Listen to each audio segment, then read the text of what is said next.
చాలా అంటే చాలా బాగా అయితే జరిగింది మొత్తానికి ట్రిప్ అయితే. అస్సలు ఎక్స్పెక్ట్ చేయలేదు ఇంత మంచిగా జరుగుతుందని. హలో గైస్, నేనైతే వెలాంగనికి అయితే స్టార్ట్ అయిపోయాను. So for the first time అయితే కనుక నేను ఒక్కనే వెలాంగనికి అయితే వెళ్ళిపోతున్నాను.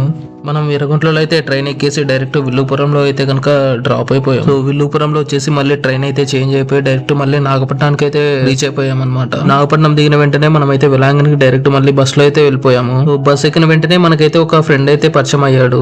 సో రూమ్ కి అయితే వెళ్ళిన వెంటనే మనం అయితే ఫ్రెష్ అప్ అయితే అయిపోయాము. అండ్ అలానే మనం చర్చికి అయితే వెళ్ళిపోయాము. మనం వెళ్ళేసరికి చర్చిలో అయితే కనుక తమిళ ప్రేయర్స్ అయితే ఎరుగుతున్నాయి. తెలుగు ప్రేయర్ కి అయితే కనుక అటెండ్ అయితే అవ్వలేకపోయాము. సో అలా చర్చిలన్నీ చూసుకొని మనం అయితే డైరెక్ట్ బీచ్ కి అయితే వెళ్ళిపోయాము. బీచ్ లో కొద్దిసేపు ఆడుకొని మనం కొంచెం వీడియోస్ ఫొటోస్ అయితే తీసుకున్నాము. బీచ్ లో అయితే చాలా సేపు అయితే ఆడుకున్నాము. మనం అయితే జెల్లీ ఫిష్ లో అయితే కనుక చాలా అంటే చాలా ఉన్నాయి బీచ్ లో. మళ్ళీ రిటర్న్ వచ్చే టైంలో చర్చిలు అన్ని కూడా చూసుకుంటూ వచ్చాము. సో నైట్ టైమ్స్ చర్చిలు అయితే కనుక చాలా అంటే చాలా అయితే బాగా కనిపిస్తా ఉన్నాయి ప్రతి ఒక్కటి కూడా. అలానే మనకు అనుకున్నటువంటి ముక్కు కూడా అయితే మనం కంప్లీట్ చేసుకోవడం అయితే జరిగింది. నాకైతే ఆల్మోస్ట్ 1.5 hours అయితే పట్టింది. అండ్ నెక్స్ట్ డే మార్నింగ్ వచ్చేసి మనం చాలా అంటే ఫాస్ట్ గా లేచి రెడీ అయితే అయిపోయాము తెలుగు ప్రేయర్ కి అటెండ్ అయిపోవడానికి. చర్చికి అయితే వెళ్ళిపోయాము. చాలా మంది తెలుగు వాళ్ళు అయితే వచ్చారు చర్చికి అయితే కనుక.